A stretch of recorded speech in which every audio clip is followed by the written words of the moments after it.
Hello and good morning to our listeners from around the world, and welcome to a Tuesday edition of This Morning with Soulivity.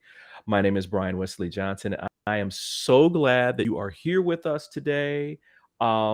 This time is all about creating the space for all of us, including you, our listeners, to have real conversations about what is going on in our world. And I am joined today again by two very special friends, collaborators, and TV hosts, Candace Harper and Sheila Applegate. Hello, ladies. Hello, Good hello. morning. Good morning. Good morning. Good morning. Listen, everyone out there. We want you to comment. We want your questions. Please give us your thoughts during every single broadcast because it's important to us, and I think it's important for us to share our thoughts and feelings with each other. So let us know where you're kind of dialing in from or listening from on social media, and we'll make sure that we let everybody know that. Okay. So why don't we get to our topics for today? And I'm going to go first because this is going to be connected to our giveaway, what we're going to be doing later on. So make sure you pay very special attention to our first topic. We were talking offline. I was introducing the two of you to this. Well, it's new, but it's not as new as like yesterday. But it's a Netflix limited series, and it's called From Scratch. And Sheila, I had told you about it yesterday, and then you started watching it, and you'll love it. And so, Candace, you have to now check it out too. I know. Oh, no. Yeah, it stars Zoe Saldana, as everybody knows who Zoe Saldana is, and Eugenio Mastroianni. Zoe plays this character, Amy, an American student who's studying in Italy, who meets and then falls in love with Lino, a Sicilian chef. I mean, who couldn't fall in love with a Sicilian chef, right? Um, and then like later in the series, they fall in love. They start this beautiful love relationship, and then the series takes them through all these different challenges that they encounter as they're together. I mean, because they're playing basically a young couple. I mean, Amy's character was like 19 or 20 when she was in Italy, so she's like very young. But another part of this is, I should say, another challenge in this was Lino has a very estranged relationship with his father. His father was a farmer. He expected Lino to be there with him and take up the family trade of farming, and Lino wanted to be a chef, and so that started a whole riff between them. And so it's just man, it's a beautiful, beautiful, beautiful story. It looked interesting when I saw the trailer, and then me and my wife started watching it, and we can't get enough. We hope there's going to be a season 2 of it, because it's just on season 1. So the topic that I was thinking of that kind of pulled at my own heartstrings in my own relationship was this thought of the work of our love relationships. I think sometimes that when we're in love or we're in partnership, that we get into the Cinderella phenomenon. Men too have this, where you meet somebody, you fall in love, and then you walk into the rainbow at the end of the movie, and that's it. And it's okay. Well, we're done. Happily ever after. Happily ever after. Where's my happily ever after? And it doesn't come quick, and we're like, what's this going on? What's this challenge, or what's this challenge? So I just wanted to kind of bring that out and see what you guys thought about it. Yeah. I want to say, like, as you're talking about the challenge and I did watch 2.5 episodes last night after Brian told me about it. And after the first episode, my thought was, they just did what is a typical movie for their pilot episode, right? It got to that like Cinderella, and they even make a comment about it in it, like don't go have a Cinderella relationship or something else. Right. And the whole like, you know, exchange student in Italy and the romance and coming together, and like that's a movie we've seen many times, and that just started it. And then in the episode 2 we get the next level, and it gets to the end of that and it's like, oh, that's the other place they usually end movies. Right. I Exactly. like that it's showing the continuation of challenges, but also I don't see the drama that is continuous, and it's sort of like, okay, we faced this challenge and then we faced the next challenge, and I think that's how relationships really are. Right. And just really quickly, this movie, and I think one of the reasons why this movie feels so like good and so real is that it was based upon a real story. This I think Timbe Locke is her name, and she wrote this memoir of her life story where she did go to Italy. She did fall in love with an Italian chef. And they went through all these different changes and different challenges with each other. It's a very powerful, very loving and deep story that was told. So Candy, what you're our resident love relationship, coach. I love your approach because you're so tender and you're so compassionate, and it's not like, getting hit on the head with a hammer. What do you tell my client might say, they say, no, Brian, she be hit me upside my head. What do you think about, what do you tell your clients about, that phase? Because you come out of the honeymoon phase, and then you start doing the work. What do you tell them about that part? Well, I will say, and I haven't seen the Netflix series yet, although I definitely want to, based on both of your recommendations.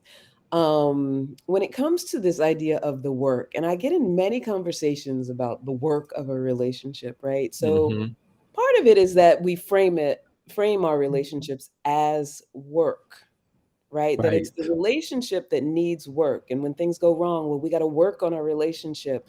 A lot of times people avoid relationships because of that word work. Right. But what we tend to miss is that our love relationships are just a mirror of the work we need to do with ourselves. Right. Ooh. And so that's where the work lies. And the work needs to be done whether or not you're in a relationship. But the beautiful thing about love relationships, if we allow it, is that it's almost like an intensive or a masterclass in doing my life's work. Wow. Right? Like I have an opportunity to heal all my old crap because my love relationship will definitely trigger it. I have an opportunity to grow myself, learn myself, know myself, and also learn how to be authentic and express myself. If I'm willing to allow it, because those are some of the hardest things that we do, and that is the work, and it's all from the inside. We think it's, oh, I get with this partner and now I got to put up with their stuff, or now I got to get through their illness, now I got to get through how they want to raise children compared to me, when all of it is from the inside. Right. Yeah. I think that's perfectly said, Candy. Thank you. The three of us always kind of talk about that this work is from the inside out, right? And I think sometimes we forget, and it's why I wanted to bring this topic up. I think sometimes we forget that in everything that we do, that never changes. Yeah. That never changes. And that we have to create a practice of continual self-awareness, so that, like you were talking about, I know in my own relationship where things pop up and you're like, okay, what the hell is this? Yeah. and and you know, you can the automatic thing is to blame the other person. And Mm. we've got to stop. We got to stop and be and like, well, I'm in love with this person. This person would not hurt me, not Yeah. intentionally. Or And so even, what's, you know, I'm sorry to interrupt you. no, no, Not, no, go for it, go for it. we do go to blame, but what we're deflecting is, what is going on with me, that whatever Yeah, that person is doing is right, triggering me in that way, right, right? Right. right. That's what Mhm. we're avoiding when we go to blame. Let me put it out there, Yeah. rather than what is going on with me? What am I telling myself that I am making this mean whatever I'm making it mean? Exactly, Yeah. And exactly. I think that is, like you said, in every relationship that we have. I Mm, think we focus so much on the romantic relationship because it has the strictest form in our society. Mm, And so we think, oh, we're conforming to these rules of relationship over here, and it mhm, should look this way. And it gets I mean, it's also a space where intimacy can develop, but the mm, form of it can create that space for intimacy, but it also creates this illusion of how things should be, a distraction from looking at ourselves and putting it in the natural part of our self-discovery. yeah, mm. yeah, definitely. So, like, I was going to think before we go to our first break, I was thinking of maybe the three of us can kind of give our own thoughts about, what are some of the ways that we can um, create that practice of self-awareness so that when we're in these situations with our loved ones that, you know, sometimes they're not supposed to go smoothly, but Mm, as smoothly as they can, as we can make it through the work part. yeah. So I'll go to you, Candy, first. So one of my favorite practices when triggered or when upset or when feeling like, something is wrong here, is to ask myself, is what I'm thinking true? And by true, is it in reality? Mm, Oftentimes we perceive something, especially in Mhm. communication with a partner. We perceive something. So they said that because they meant this, or they really want me to do this. So now they're acting like that, right? That's all perception. That's all interpretation. And none of it is reliable because it's dependent on whatever we've experienced in the past. So when we feel negative triggered feelings, or you feel that anger, before we do anything, the first thing we got to say is this true? And mm, let your mind answer the question. Like, can I, is it movable in reality? Can I feel it, touch it, taste it? If it's not those things, it's not real. It's perception. right, And so as soon right. as we're willing to realize that our feelings aren't facts, they're valid, but they're not factual, there's room for exploration. Like, I don't have to react based on, my animal brain, my amygdala doesn't have to kick in and make me be crazy. Right, right, right. Or say or do something that's going to be unworkable in the relationship. But just to ask myself, is this true? Is what I'm thinking right now, I'm fuming. Is it really true? Is it in reality? Right, You right, know? right. Yeah. Exactly. Sheila, what about you? Well, I would just take a next step from that is it helpful? So Mm, if I'm wanting to say something or claim what I feel is my truth in that time, even if I've figured it out, or, or my emotion, is it helpful? And is it helpful to say it right now? Would it be better for me to think it over, and say it in a different way? I think sometimes we react, like we said, from the primitive self. mm, And if we can stop ourselves for a moment to look at the bigger picture in the moment, and sometimes we can't. So having that agreement with your partner that, hey, you know, sometimes we're going to explode with each other and say things before we think, but we know we're in it together. So we take responsibility as soon as we notice, right? So mm, if I do skip over the is it helpful place and say something, as soon as I notice I've done it, I would apologize for that part of it. It doesn't take your truth away. It just takes the presentation of it away, right? It Right, goes on the right. same theme. And mm, along with that, it it kind of, to me, goes hand in hand. Am I acting from love or from fear? Mm. Yeah. But I think the step Yeah. Candy said, and that isn't helpful, kind of gets us to that, because it's hard to know in the moment if you're really passionate. Absolutely. Absolutely. And it's just so funny because it's like we're coming round robin. And then I would add to that, I think the last piece is that after, when you're ready to talk about whatever it is with the person, that you do mirror invalidation. So, and you each do that with each other, that you come from a place not from fear but of love, and that you understand that your partner isn't trying to hurt you and trying, because that fear gets all in there, but you mirror and validate. And there's many ways to do that. But pick a quiet time to have that discussion. Let each person listens. They they repeat back by validating what the other person has said, not what you think they said, but what they said. And you check it out, make sure that the other person, like, yes, that's it, and then you move on. And you'll find that you'll come into a lot of different awarenesses with each other by doing everything that Candace and Sheila and I have said to you. So great first topic. Wow. Yay. All right. So we're going to take a quick break, but when we come back, we'll go to our next topic with Candace. You want to go next? I can. It's mine's a little bit of a veer left, but Maybe we'll go to Sheila, because I think Sheila was. Maybe Sheila, yeah, because I think Sheila, you have a relationship topic too. Right? Yeah, I had a relationship topic today, so we can veer after that. So we'll go to Sheila after the break. So thank you, everybody. We'll be back in 60 seconds. Have you ever asked the question,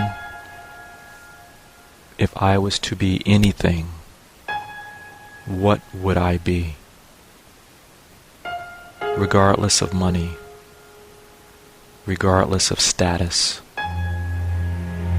beyond popularity and fame. Living your passion,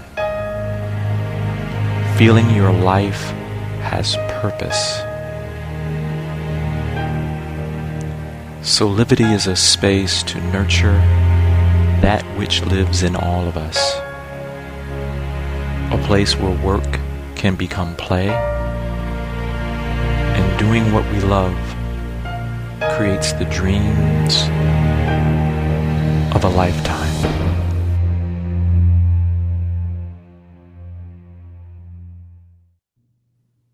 And welcome back to This Morning with Soulivity. It's a bright Tuesday here in the nation's capital, and I'm joined by two lovely ladies, Candace Harper and Sheila Applegate. Hey, y'all.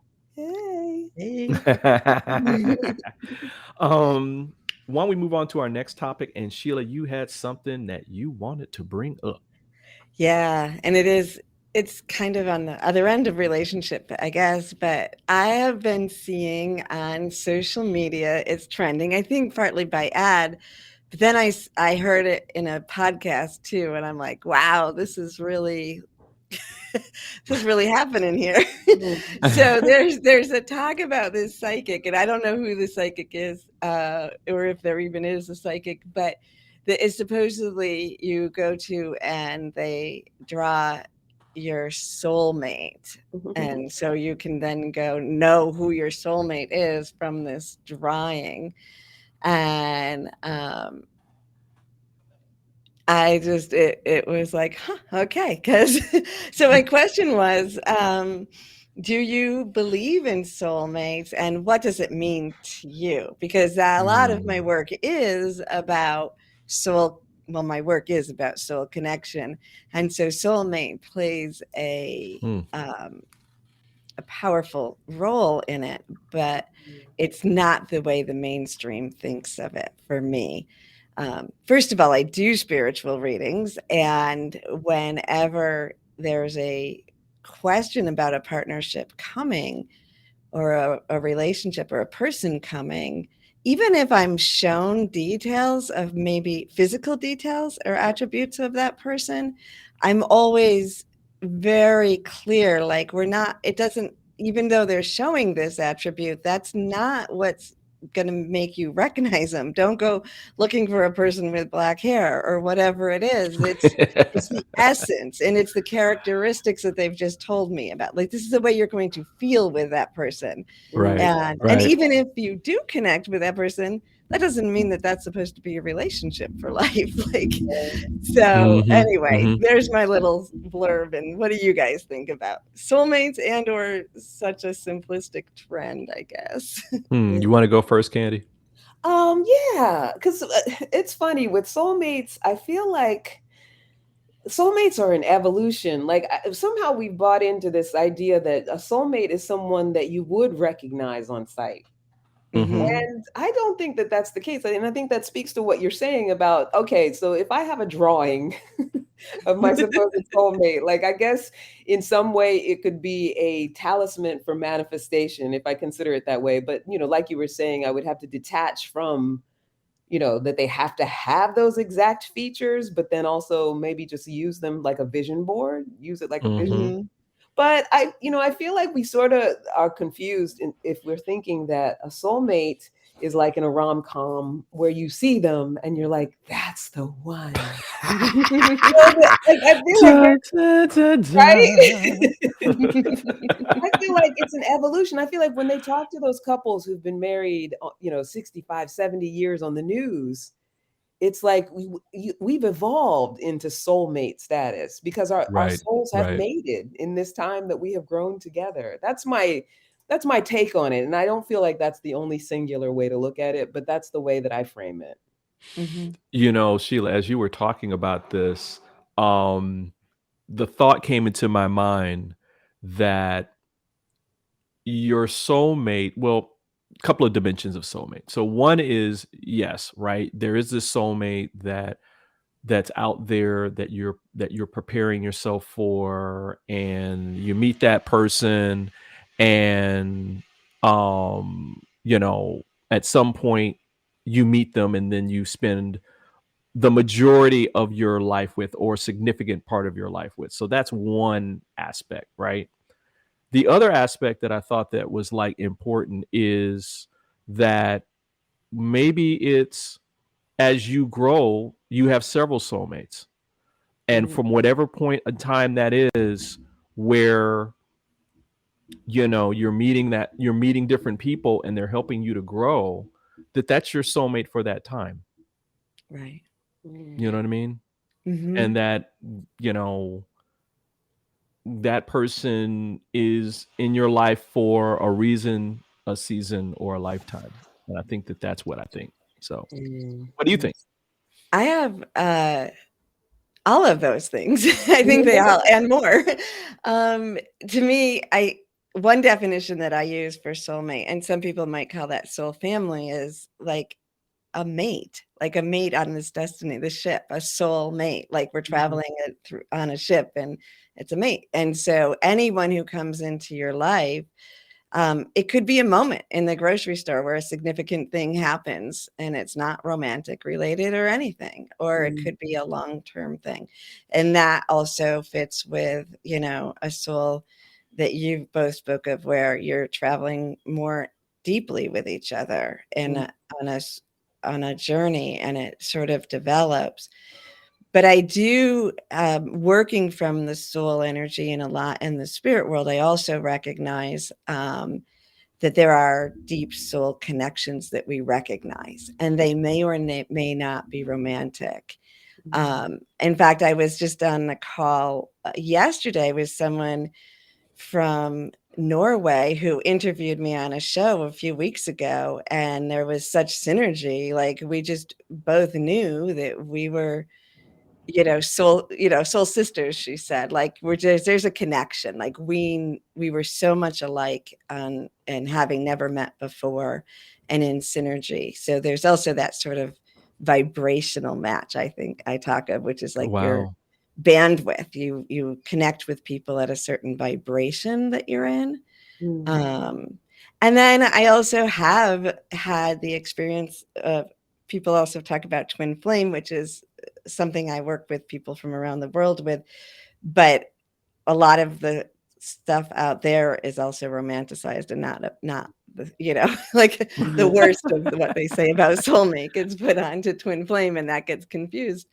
But I've had multiple people in those situations that have been very deep soul connections for me, that whether the relationship was defined and how that would come out, the instant, like, whoa, we know each other, there's this intense connection, has happened to me a few times and developed into significant relationships. So Wow.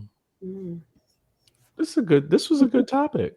Mm. Yeah, because I do think about it. I do think about, the people who have come into my life over time and the effect that those relationships have had on me. And I can't help but be grateful for those specific relationships, because without them, I wouldn't be who I am today. Yeah. And so, those connections, I mean, where we're drawn to each other, um, again, for a reason, a season, or a lifetime, um, is important, and that we should be recognizing that as we grow. Yeah. Yeah, definitely.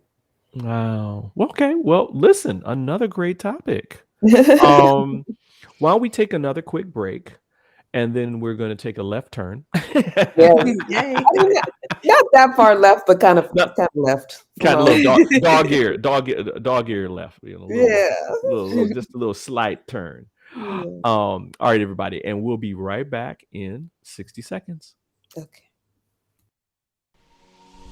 Hi there, Sheila Applegate here with some exciting news. I've joined the incredible Soulivity team as the host of the new Consciously Awesome live show, where I will be sharing insights to help you discover your full brilliance and claim the vibrant life you deserve. So tune in every Wednesday right here on Soulivity TV to join the fun, and remember to subscribe to the channel so that you don't miss a single episode. Have an awesome week, and I will see you on Wednesday.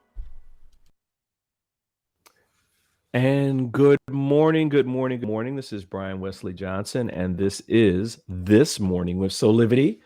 I am joined by Candace and Sheila for our last half hour of the show. Welcome, ladies. Welcome. Thank you. So we've been talking a lot about, like, love and soulmates and relationships, and but I think that Candace, you have something that you're going to talk about that's like a little bit of a little turn, but still good. Still good, but definitely a little bit of a turn. And because I think, how can I tie it in? So you were talking about that Netflix movie, and the guy was a chef. Right. I'm all about food this week. Mm. Mm-hmm. And so, I in my consistent evolution of how I eat, my relationship with food, and what that is to look like, and now post pandemic, and how we shop, and whatever. I feel like food is just such a big thing in the US, right? Right. And one thing that I am often present to is, now there's like these food shortages. And, when they talk about, I know like a couple years ago, there was an issue with avocados. Right now, there's something going on with eggs. I ran across this article at shefinds.com where there, and here's what I hate. Okay, I'm going to try not to be all over the place. No, go for it. The scarcity lack mentality that comes up around food, Right. and how it's often reported to us in a way that I think triggers fear and concern and survival responses. And so I feel like it's really important that we're able to have conversations as just the regular people en masse who are the consumers for how we can mitigate and take care of each other in times when there's scare tactics going on.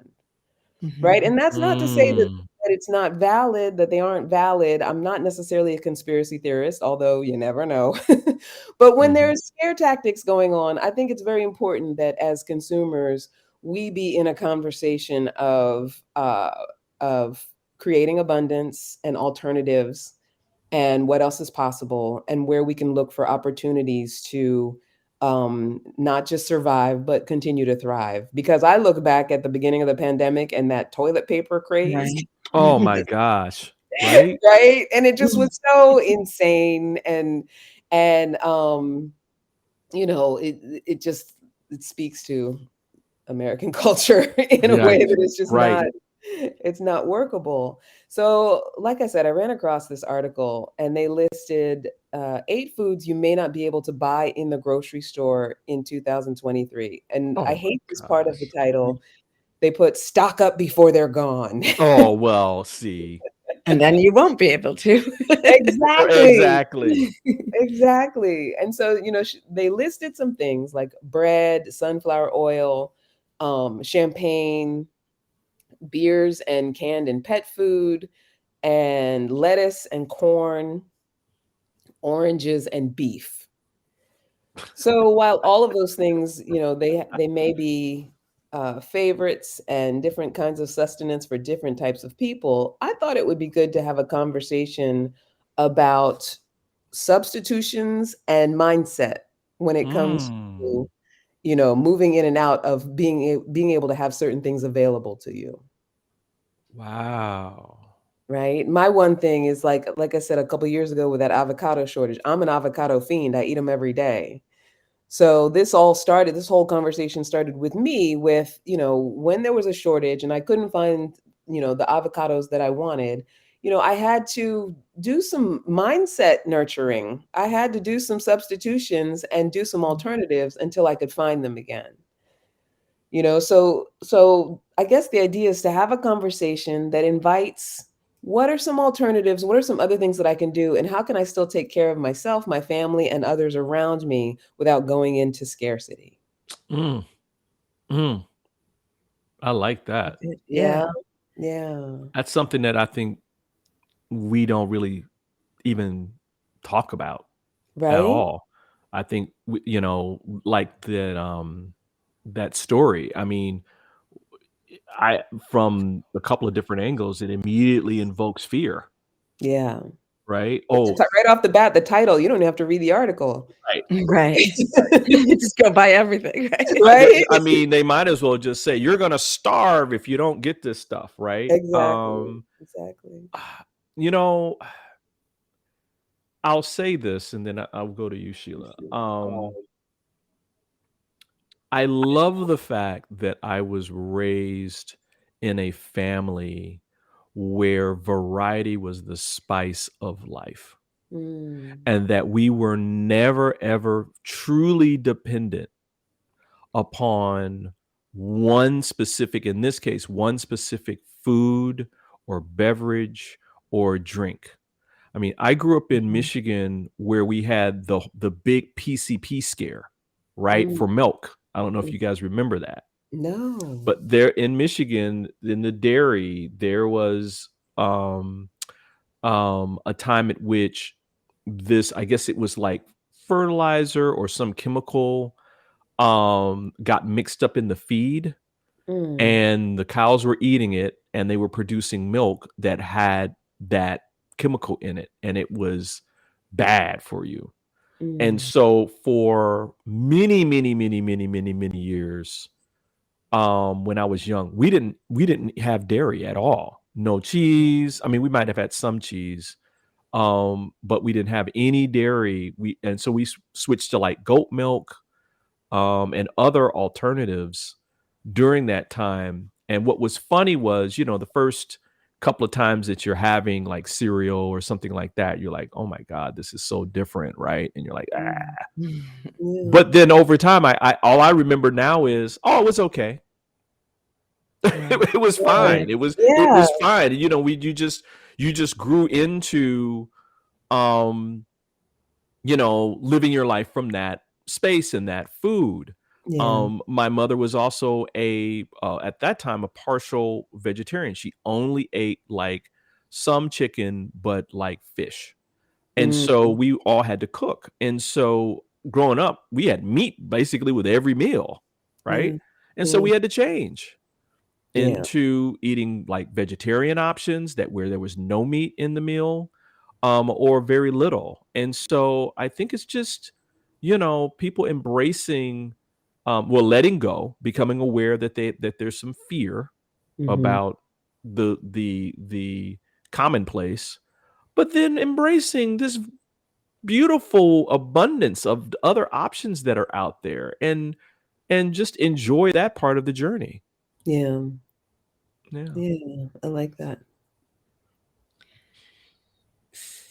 Yeah, that's good. So the first thing that I keep thinking of is we don't have a food problem, we have a distribution problem. Mm, And we have Yes. enough food in this world to feed everyone, and yet we have so many people who are starving, and, right.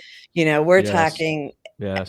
and consciously, we're talking about, you know, are we gonna get our eggs or this, or do we just change, you know, can we get our avocados when Mm, there's so many people that are just trying to get food for their kid to live, right? yeah. So Right.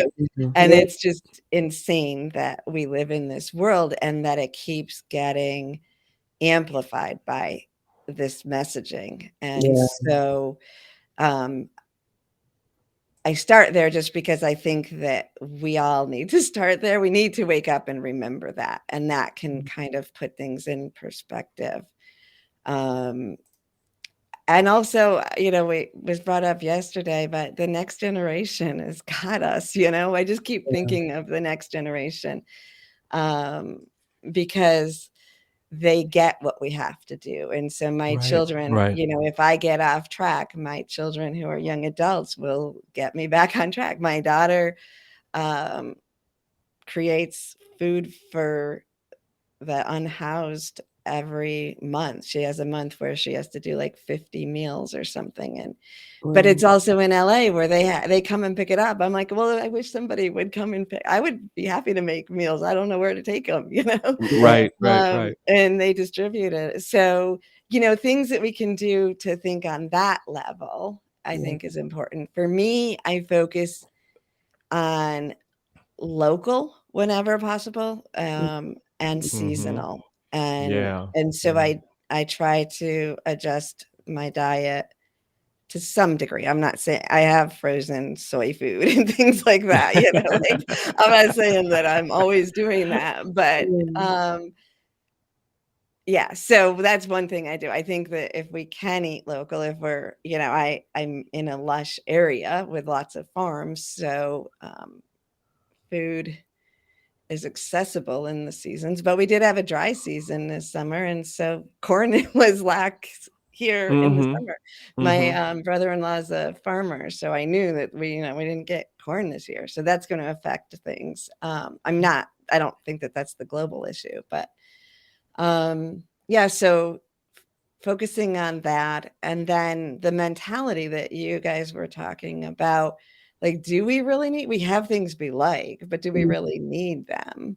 yeah. And, I went through a lot of years with health issues where I couldn't eat most things. Yeah. Like, what was affecting me was so many things that I found this shake that has all the nutrition in it that I liked. And so, you know, that seems to never go up in price or vary. So I'm like, if I have, you know, when there's a snowstorm, when there's anything, if I have that shake and I have water, the powder and water, I know I'm getting my nutrition, and then the rest of the food is fine. You know, like what I Yeah. can eat is for the pleasure of eating. Yeah. Fortunately, I can eat things more now. And so that's not what I rely on as much. But I think there's alternatives to like think about what's our mental attachment to food and Mhm. what's Yes. our Mhm. dietary attachment to food. Yeah, 100%. I love that you said that, Sheila, and I also love that you said the part about, putting it in perspective, right? So that there are so many out there that just having food in general is there's a food instability. So yes, with the attachment, like our mental attachment to food, I think is what, you know, we in American culture, we have mental attachment, emotional attachment to a lot of things that our bodies absolutely do not need. Right. Right? And when it comes to Right. things like our favorite foods or, things that we're used to being able to get, one thing for that to become a bone of contention or something that we hoard or that we're willing to fight people for, we want to just be really present and aware that some of the things that we eat, specifically the things that are more nutritious, that there are alternatives. Right. Right. So one of the Right. things on the list was like lettuce. So there's spinach, and if there's not Mhm. spinach, there's kale. Like we have to Right. be willing to shift and flow with what will provide what we need in our bodies first and foremost. And I love what you said about having the shake. I went through a similar thing where there was a lot of things that I couldn't eat, but our understanding of there's just a basic nutritional level that we need to reach. Right. Mhm. And so Right. if we keep that in mind, and when all these food shortages and things come up, and make that the priority over, I gotta have my favorite, bagel bites, or I gotta have my, and now, you know what I mean? Like, Right.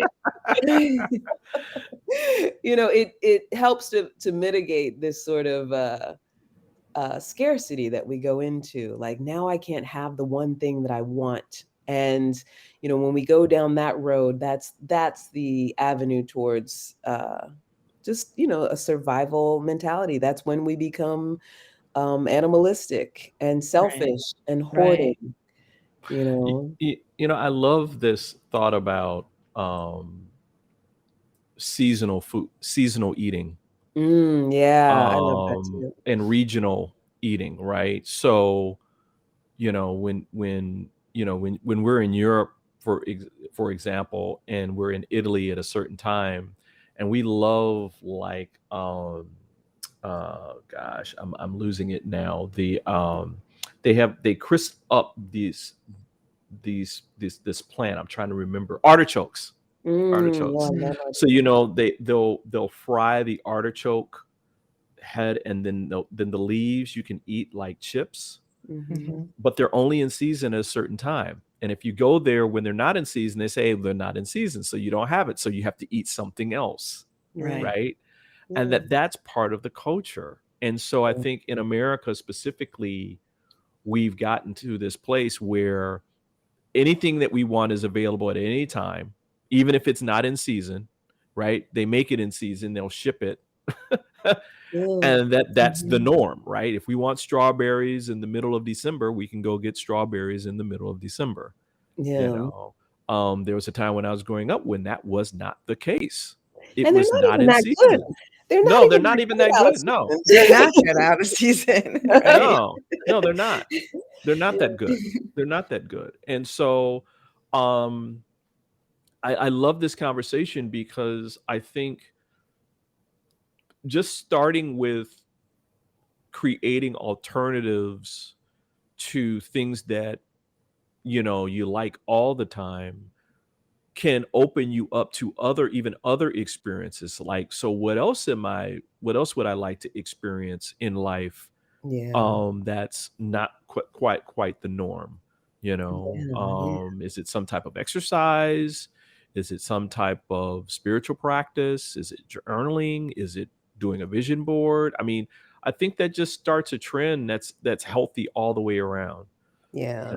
yeah, yeah. You So know, I, I saw yeah. the article in Soulivity about thrift shopping, Oh thrifting. yeah, yeah. Hmm. And I was thinking about having that as a topic today, but like to me, that kind of goes right along the same mentality, that same line. Like, how do we change our thoughts to consume differently? Yeah. To have a That's flow. another cool thing. I love thrift shopping, or Yeah. I used to like thrift shopping. Yeah. You know. That's another thing my kids got me. Like they are thrifters. I'm going to see the kids in next week, and that's one of our days is going thrifting.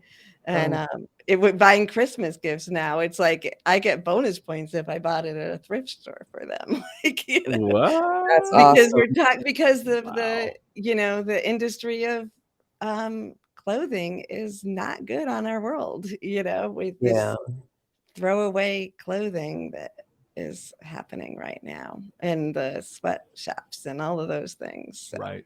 Yeah. yeah, Right. it's consciousness that's changing our way. Wow. And what it points to is sustainable economic flow, right? Like Yeah. we get so caught up in, oh, it's a recession and things like that. It's like, well, we still have plenty. Absolutely we do. And it's just that Absolutely. willingness to not have to have everything be at excess. And there's nothing wrong with wanting nice things and liking certain things, but things like thrifting, things like investing in locally grown food. And if you have the means and the possibility to grow something yourself, like our willingness to flow with other things that are possible rather than having to have excess is part of what takes care of us all. Right. Right. Right. Right. I just love this conversation specifically on lack and limitation, right? I think we can maybe we'll close out on that, because I think sometimes that we're fed so much, excuse my French, BS about that there's not enough, when if you just take 10 seconds on Google, you'll find out there's more than enough by multiples for everybody. Yeah. Right. And that the fear that you may feel around you not having something is really in your head. It really, really, really, really, really is. It really is. So why don't we take a quick break?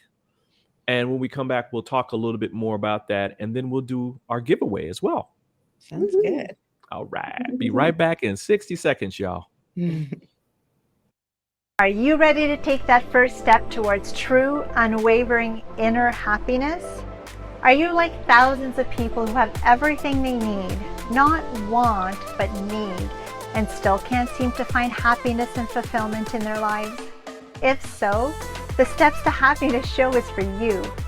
On my show, you will learn about the principles and practices that lead to true inner happiness. Because guess what? It isn't found in our external environment, but within ourselves instead.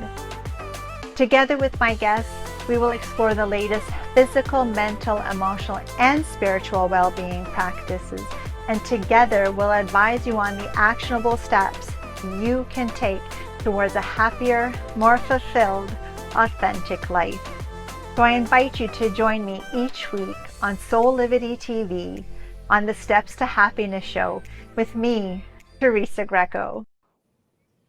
All right. Yes, you can watch Teresa Greco on Thursdays at noon. And don't forget to watch Sheila on Wednesdays. That's tomorrow at 12 noon right here on Soulivity.com and Soulivity TV. Teresa have me inspired. I need to do a commercial. Hey, you do need to do a commercial. Come on now. Come on now. I feel like I need to upgrade my commercial. I love your commercial. I know, right? Yeah.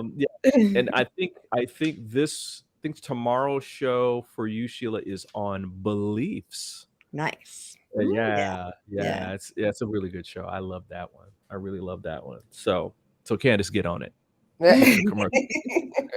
Right. We were talking about, like, we began this conversation. We're talking about food and alternatives, and when people are telling you that stuff is not going to be available, and creating this variety of life kind of thought process, and that kind of led us to what I was thinking about, like lack and limitation, just generally speaking, right? I mean, for the last, how long, year and a half, people have been telling us, oh, well, there's going to be a recession. There's going to be a recession. There's going to be a recession. And it's not here. And I think when there's enough people that are in fear, I think that's when the recession will start, if it starts at all. So just want to get your thoughts about that while we have some time. Yeah, I mean, I feel like you're absolutely right. The monster eats itself, right? Like we are our own worst enemy. When enough people have a certain consciousness, that's when the problem starts. Right. Yeah, I I'm believe that. 100% on board with that. And the more, and I think Sheila said it earlier about love over fear, like the more that we can be aware that fear is what we're choosing and adjust it to love, the more that we can mitigate all of these Mhm. things that they're constantly warning us are going to happen. And I'm not, I don't want to invalidate, because bad things do happen in the world. There's no doubt about it. But we have, as a people, have to take responsibility for our consciousness, and how when we consciously believe something as a whole, we make it true. Right. Right. Yeah, there's so Right. many layers to that, Candace, Right. because we do know. I mean, there's been enough experiments that our consciousness, especially our collective consciousness, will actually create. But then there's the behind the scenes of the manipulation that we have to Mm, wake up to, because the clickbait and the, you know, capitalistic society that wants, I mean, I keep thinking about how young in school we learned economics, right? The Mhm, supply mhm. and demand, yeah, and to control the supply. Like, we were just taught that in regular school, public school, that right. that's what's happening to create this capitalistic manipulation that invokes our fear. So when we remember that we're being manipulated, we Yeah, remember that there are people or there are Right. organizations or corporations that are benefiting from our fear. Right. Maybe we are more empowered to choose love and explore that possibility, because this one doesn't work. yeah, Yeah, and Sheila, I was thinking about what you just said around we're being manipulated. Everyone, listen, we are being manipulated. Some of it's for positive things, some of it's for negative things, but I was in business development and still in business development for a long, long, long, long, long time. And ads that you see, newscasts that you see that are backed by certain people are all designed to get you to behave a certain way, typically toward a product or to anything else. And so going within and getting clear on yourself is a very important thing to do, yeah, Mhm. and so that you don't get caught up, right, in the frenzy, I would say, right, yeah, of what people are telling you online and getting you scared about. I mean, I still remember that first time going into the grocery store when COVID happened, and it was like I thought that a hurricane was about to hit DC. Right. right. Everything was gone, and how long did it take for things to get back to normal? I mean, it was not even a couple of months later, everything was there. Mhm. Yeah, yeah, Everything was available. yeah, And so, I do think it's that energy. It's an energy thing. mm. Any last thoughts about this, ladies? No, I think for me, I feel like I've said it. And I'm with you. I'm absolutely with both of you about it. Yeah, Yeah. Yeah, I can just Dude. say, like, follow love, as you yeah, mentioned, being an entrepreneur or being in the marketing side of it. And as an entrepreneur throughout all these years, I've just refused to advertise or market through fear. And mm, it's not, it's not what people expect. It's harder to get people's attention, but we mhm, Right. can start looking at the ads and see what they're doing and choose the ones that aren't trying to use fear. yeah, Yeah, yeah. Well, let's turn the tables here and move to something into love, where we've got our giveaway Yay. question. Dun, dun, dun, dun, dun, dun, dun. So, to all the listeners, hopefully you were listening to us at the top of the show where we were talking about our first topic, and we're going to give away another Amazon gift card today. And all you need to do is answer this question and send us the question. Send us the answer to soulivity@soulivity.com, our email. And that giveaway question is, what was the name of the movie we talked about at the top of the show? Now, I'll give you a little hint. There's some of it in the chat, and that's the hint. That's a big hint. But it's a big hint. Hey, I love giveaways. I want I somebody know to you win. want so, and getting somebody over in to the chat's win. a good thing. And so you want to send your answer, and I'm going to put it in the chat here so that people can, they won't have to go hunting for it. You want to send it to soulivity@soulivity.com, and the first person that gets that answer right will win an Amazon gift card. In fact, I might even give away 2 today.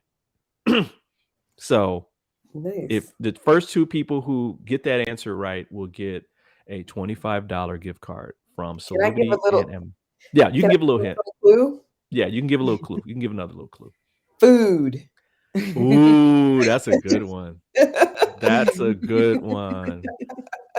That's a really good one. That's a really good one. Yeah. Well, listen, while we're wrapping this down, we always want to let people know about what our collaborators are doing on and off the platform.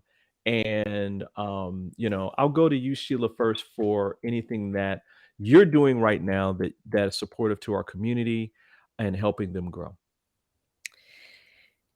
Well, I think being a host on this is pretty supportive to the community. Aw. But on the side, I also offer soul connection sessions. And this is a one-on-one session that will help you connect to your soul consciousness. It can be perceived as a reading, a spiritual reading. Which is what I called it for many years, but it also includes conversation. And if you want, it can also include a conscious meditation, which is a technique I developed that allows me to guide you as I see, and it's your personal journey in a meditation. And we even communicate during it to help you see more. And it's quite an adventure, but whatever I do, it's to help you connect to your higher consciousness and to communicate with the non-physical, because I think that is just natural to us and we all benefit from it. I do have a discount for Soulivity listeners. Woo-woo. And Brian has just put that in the post for you. That's a calendar you can go directly to receive the discount. Wow, thank you. That's beautiful. I like it. Candy, what about you? So I have a couple things going on. I have my Love Life Skills for Leaders because I help BIPOC plus professional women create a love life that loves us back. And I do that with a 12-week intensive curriculum. And it involves healing the past, loving yourself unconditionally, starting all over from a clean slate. And it's highly transformational. And then I also help, I say women in general, but I use that term and hopefully in a non-binary way. And also that there is a level of inclusivity to it. But I think that women in general, we have a relationship with money that can sometimes affect our love relationships, our family relationships, our relationships with ourselves. And so I do a hypnotherapy weekly class called Healthy, Wealthy Flow Hypnosis. And it's around becoming an energetic space for financial abundance. Wow. And I've got the link up on chat and up our screen. They can find out more about that from your website at CandiceHarperLoveCoach.com. Yes. Correct? Well, they can find out more about Love Life Skills for Leaders and working with me around relationships. But when it comes to the money, I didn't get a chance to type in that link, but it's bit.ly Healthy, Wealthy Flow is the link to learn more about if you want to become an energetic space for financial abundance. Bit.ly Healthy, Wealthy Flow. And also not for the Healthy, Wealthy Flow, but for working with me around relationships, there's the Soulivity 50 promo. Oh, So that's right. right? If you reach out to me, Candace at CandaceHarperLoveCoach.com, and do a consultation is complimentary. But if we decide to work together as far as your relationship, whether you work with me one-on-one or join my club membership, it's 50% off if you're a Soulivity listener, Wow. right? So Soulivity Wow. is that promo. So everybody, make sure that when you contact Candace, that you mention that you found out about her from soulivity.com, and you'll get that discount. Yep. Woo! Well, this was a fantastic show, y'all. I appreciate you. I Absolutely. appreciate you both. This has been Yeah. I wonderful. appreciate Been you. wonderful. Right? Wow. Listen, everybody. Listen, we want to know from you how we're doing. So if when you're answering that giveaway question, please feel free to send us, an email along with that, or go to our Google site and give us a review. Let us know what you think about what we're doing here with our programming. We want to hear from you because we always want to improve our programming and give to you what you need to have a best life today. So listen, on behalf of Candace Harper and Sheila Applegate, I want to say thank you for joining us for our Tuesday episode of This Morning with Soulivity. We hope that you come back and join us every weekday at 8 a.m. Eastern for our live broadcast, or you can listen to the replay at 11 a.m. Eastern for all of you on the West Coast. So until next time, keep having real conversations with passion and purpose, and create a life full of high quality living today. See you next time, everybody. Bye. Bye. See you tomorrow. Bye.